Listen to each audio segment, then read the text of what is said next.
Guys ഇന്ന് നമ്മൾ വന്നിരിക്കുന്ന സ്ഥലം എന്ന് പറഞ്ഞു കഴിഞ്ഞാൽ പാരീസിൻ്റെ നോർത്ത് സൈഡിലായിട്ട് ഷാന്റിലി എന്ന് പറഞ്ഞ സ്ഥലത്ത് ഷാറ്റർ ഡ ഷാന്റിലി. അപ്പോൾ നമ്മൾ നേരെ കയറി ചെല്ലുമ്പോൾ തന്നെ ഒരാൾ ഒരു കുതിരപ്പുറത്ത് ഇങ്ങനെ വാൾ പിടിച്ചിരിക്കുന്ന ഫോട്ടോ ആണ്. അതിൻ്റെ അടിയിൽ എന്ന് വെച്ച് കഴിഞ്ഞാൽ കുറേ ആൾക്കാർ പേര് എഴുതി വെച്ചിട്ടുണ്ട്. ഇവിടെ നല്ല തണുപ്പായതുകൊണ്ട് രാത്രി നല്ല മഞ്ഞായതുകൊണ്ട് ഇതൊക്കെ കണ്ട ബ്ലും ബ്ലും ബ്ലും വെള്ളം ഇങ്ങനെ മേലെ കയറി കിടക്കുന്നത്. അത് നമ്മളിങ്ങനെ തുറച്ച് നോക്കുമ്പോൾ ഇങ്ങനെ ഓരോരുത്തർ പേര് എഴുതി വെച്ചിട്ടുണ്ട്. ഇതാരാണെന്ന് എന്താണെന്ന് എനിക്കൊരു ഐഡിയ ഇല്ല. അത് കഴിഞ്ഞാൽ അതിൻ്റെ അടിയിലേക്ക് ഡയറക്റ്റ് വന്നപ്പോൾ ഇവിടെ വേറെ എന്തോ എഴുതി വെച്ചിട്ടുണ്ട്. അത് നോക്കാൻ വേണ്ടി വന്നിട്ട് മേലേക്ക് നോക്കി പണ്ടാ അത്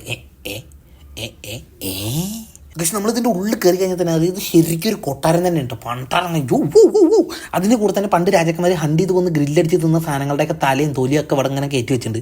അതിൻ്റെ കൂടെ തന്നെ ഇവിടെ ഉണ്ടായിരുന്ന രാജാക്കന്മാരാണോ അത് ഇവിടെ ആരുടെയാണെന്ന് അറിയില്ല, കുറേ തല ഇതേമാതിരി ഉണ്ടാക്കി വെച്ചിട്ടുണ്ട്. അതിൽ ഒരെണ്ണത്തിൽ ഞാൻ വിധേയനിലെ മമ്മൂട്ടിയുടെ ഒരു ഫ്രെയിം പിടിക്കാൻ നോക്കി, പക്ഷേ പറ്റിയില്ല. പണ്ട് രാജാവ് ഏതോ സ്പെല്ലിംഗ് ബി കോൺടെസ്റ്റിന് ചെന്ന് ജയിച്ചിട്ട് ഏതോ സമ്മാനമൊക്കെ വാങ്ങി വന്നിട്ടുണ്ട്. അതിൻ്റെ പ്രതി ഞാൻ എൻ്റെ കഴുത്തിൽ തൂങ്ങി കിടക്കുന്നുണ്ട്. ഈ ഫോണിൽ എങ്ങനെയെന്ന് വെച്ച് കഴിഞ്ഞാൽ നമ്മളൊരു സാധനത്തിൻ്റെ അടി പോയി കഴിഞ്ഞാൽ അവരുടെ നമ്പർ എഴുതി വെച്ചിട്ടുണ്ട്. ആ നമ്പർ അമർത്തി കഴിഞ്ഞാൽ നമുക്കിത് ചെവിയിൽ വെച്ച് കഴിഞ്ഞാൽ അവരത് ഇംഗ്ലീഷിലോ ഏത് ഭാഷയിൽ നമുക്ക് വേണ്ടിച്ചാൽ പറഞ്ഞുതരും.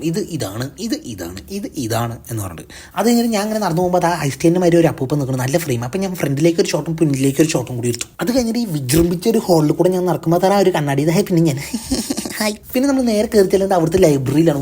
എൻ്റെ മോനെ ഇത്ര ബുക്കുകളെന്നറിയാം. അതിൻ്റെ ഇടയിൽ കൂടെ വലിയതായിട്ടുള്ള ചെറുതായിട്ടുള്ള കുറേ ബുക്കുകളുണ്ട്. ഇതാണ് ഇത് ഏറ്റവും വലിയ ബുക്ക് ഞാൻ മറക്കണത്, ഏറ്റവും ചെറിയ ബുക്ക് നമ്മളിത് കൂടെ നിന്നിട്ട് എങ്ങനെ നടന്നു കഴിഞ്ഞാൽ ഓരോ വിഷയം പെയിൻറ്റിങ്ങുകളാണ്. അത് കഴിഞ്ഞിട്ട് നമ്മളിങ്ങനെ പോകുമ്പോൾ പണ്ട് ഫ്രഞ്ച് റവല്യൂഷന് മുന്നേ യുദ്ധത്തിന് പോകുമ്പോഴാണ് തോന്നുന്നു രാജാക്കന്മാർ ഉണക്കാനിട്ട ഡ്രസ്സുകളാണ് തോന്നുന്നു. അത് കഴിഞ്ഞിട്ട് എടുക്കാൻ മറന്നാണ് തോന്നുന്നു. അപ്പോൾ ഒരു മ്യൂസിയത്തിൽ കയറ്റിയിട്ടുണ്ട്. എന്നിട്ട് നമ്മൾ പുറത്തേക്ക് വന്നു കഴിഞ്ഞാൽ ഇതാണ് ഗൈസ് അതിൻ്റെ പുറം ഭാഗം. അതിൽ കുറച്ച് ഇങ്ങോട്ട് വന്നു കഴിഞ്ഞാൽ ഇവിടെ ഈ രണ്ട് സൈഡും കണ്ട് പുഴ ഇങ്ങനെ കിടക്കുന്നത്. പുഴയല്ല, അതിൻ്റെ സൈഡിൽ ചെറിയൊരു വട്ടത്തിലൊരു കുളം ഉണ്ടാക്കി വെച്ചിട്ടുണ്ട്. പണ്ട് മറ്റേ ക്രൊക്കഡൈലൊക്കെ ഇടാൻ വേണ്ടിയിട്ട് അവരിങ്ങനെ വെക്കില്ല, അങ്ങനത്തെ ഒരു സാധനം. പക്ഷേ ഇത് കണ്ടിട്ട് എനിക്ക് അത്ര വലിയ വാവായിട്ട് തോന്നിയില്ല. കാരണം ഈ സാധനമൊക്കെ പണ്ട് നമ്മുടെ ടിപ്പു സുൽത്താൻ നമ്മുടെ പാലക്കാട് കോട്ടയിൽ ഉണ്ടാക്കി വെച്ചിട്ടുണ്ട്.